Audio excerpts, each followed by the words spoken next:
Oke, hai, selamat datang di kelas ini. Di video kali ini bersama saya Niko, kita akan sedikit dulu membahas tentang pengenalan apa itu kelas FB IG Ads, dan ya itulah yang kita bahas dalam video kali ini.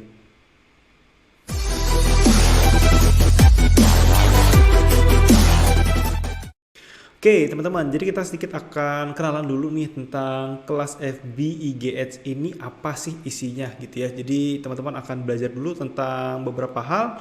Jadi saya sambil menyiapkan slide teman-teman, kita akan sedikit belajar gitu ya tentang kelas Facebook dan IG Ads. Jadi apa yang akan kita pelajarin di kelas FB IG Ads tentu ya tentang semua tentang iklan baik itu di Facebook maupun Instagram. Tetapi hal yang lebih penting yang buat teman-teman pahamin adalah ya kita akan sedikit ya membahas tentang tujuannya apa sih akhir dari kelas ini gitu ya. So teman-teman, kita sudah bicara tentang kelas FB IG Ads, kita akan sedikit bicara tentang teman-teman apa yang disebut sebagai tujuannya gitu ya. Tujuannya apa sih teman-teman saat menyelesaikan kelas ini seperti itu. Pertama tentu teman-teman harus memiliki pola pikir yang tepat dulu gitu ya, tentang yang benar dulu tentang apa sih FB dan IG Ads. Kemudian baru kita teman-teman perlu memahami gitu ya aspek-aspek penting apa aja sih yang penting dalam iklan FB dan IG agar hasil yang teman-teman nanti lakukan bisa optimal. Kemudian juga teman-teman akan bisa memahami cara memanfaatkan FB dan IG Ads untuk mempromosikan produk dan jasa teman-teman. Kemudian teman-teman juga bisa mampu mengembangkan bisnis teman-teman di melalui gitu ya, artinya dimanapun gitu ya, menggunakan Facebook dan Instagram Ads teman-teman. Jadi itu yang akan harapan gitu ya, yang kita akan pelajari sama-sama di kelas FB IG Ads. Dan kurang lebih teman-teman, apa yang saya ingin juga sharekan ke teman-teman adalah metode pembelajarannya. Jadi ada beberapa saran terkait dengan metode pembelajaran di kelas ini teman-teman. Pertama, teman-teman pastikan menyiapkan catatan untuk digunakan selama belajar di kelas gitu ya. Jadi entah itu buku, entah itu catatan, bebas teman-teman lebih nyaman yang mana. Kemudian teman-teman pastikan menonton videonya satu persatu sesuai urutan yang sudah disediakan teman-teman. Jadi ya kita sudah mengurutkan sesuai dengan modul yang saya buat gitu ya. Modul ini tuh kurang lebih saya hampir sekitar 6 kali teman-teman. Jadi kurikulumnya dirombak sampai 6 kali fix seperti ini, dan itu tentu ada banyak sekali pertimbangan yang disesuaikan dengan teman-teman gitu ya. Jadi intinya teman-teman ikutin sesuai petunjuknya aja. Kemudian teman-teman menuliskan juga, jadi saat teman-teman selagi belajar, tuliskan juga teman-teman hal yang menurut teman-teman penting gitu ya selama proses belajar melalui videonya. Kenapa? Karena saat teman-teman mencatat, teman-teman akan jauh lebih paham. Itu dari pengalaman saya pribadi sih. Tapi ya tentu yang lebih tahu adalah teman-teman sendiri, walaupun saya merekomendasikan teman-teman mencatat hal-hal yang penting. Karena ya siapa tahu gitu ya, teman-teman bisa dapat insight saat teman-teman mengulang videonya lagi, ternyata ada insight lain lagi. Itu biasanya yang saya temukan gitu ya. Kemudian pastikan teman-teman mempraktekkan setiap pembelajaran secara langsung. Jadi percuma teman-teman kalau mau mendapatkan hasil dari kelas ini, tentu teman-teman harus praktek gitu ya, agar hasilnya bisa optimal dan tentu lebih jelas dan terukur.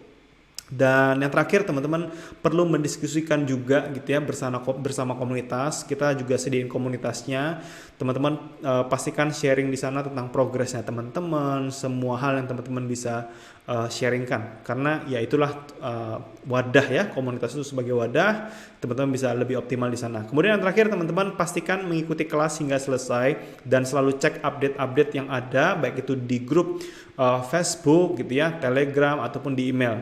Walaupun saya nggak tahu teman-teman nanti kita akan lebih update di mana, tapi tentu akan semaksimal mungkin di semua platform. Oke. Nah kemudian yang terakhir teman-teman, saya ingin sedikit membahas ke teman-teman tentang seperti apa sih landscape Facebook dan Instagram di Indonesia teman-teman. Jadi kalau kita bicara tentang Facebook per data Juli teman ya, jadi masih lumayan fresh, Juli 2020 teman-teman. Pengguna Facebook di Indonesia teman-teman itu di angka 183 juta orang teman-teman. Dan Instagram sendiri di angka 73 juta 790 ribu orang. Jadi kalau kita perhatikan bukan ditambahkan sebetulnya teman-teman, karena kebanyakan pengguna Instagram adalah pengguna Facebook. Jadi biasanya saya hanya menghitung user Facebook karena dia jauh lebih besar gitu ya. Karena rata-rata pengguna Instagram tentu ya pengguna Facebook juga seperti itu ya. Itu kenapa jumlah Facebook lebih besar.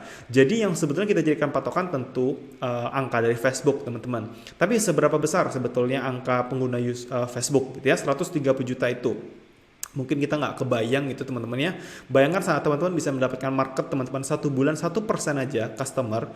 Artinya teman-teman bisa dapatin 183 juta ketemu 1,8 juta orang. Katakan teman-teman punya margin penjualan net profit teman-teman per jual barang itu profit bersihnya itu di angka 10.000 teman-teman. Artinya teman-teman bisa dapat 18,3 M tiap bulan.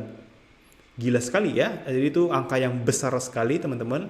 Tapi kalau menurut teman-teman ya kayaknya too good to be true ya, kita kecilin teman-teman, jadi 0,1% pun lumayan teman-teman, masih 1,83 M, yaitu dengan 0,1%. Kalaupun kita kecilin lagi teman-teman 0,01% pun teman-teman 183 dengan profit margin sekali lagi hanya 10.000 teman-teman per penjualan, dengan catatan mereka cuma beli satu kali, tidak beli 2 barang, tidak beli 2 kali gitu ya, cuma beli sekali teman-teman, pun masih lumayan gitu ya. Atau lebih kecil lagi teman-teman, 0,001% teman-teman, itu pun masih 18,3 juta. Artinya kalau kita hitung dari skala orangnya 1.830 orang teman-teman. Kebayang ya, banyak sekali tentunya itu. Jadi dengan rasio gagal teman-teman, kita itu di 99,999%, teman-teman masih bisa dapetin skenario terkecilnya, yaitu yang paling bawah.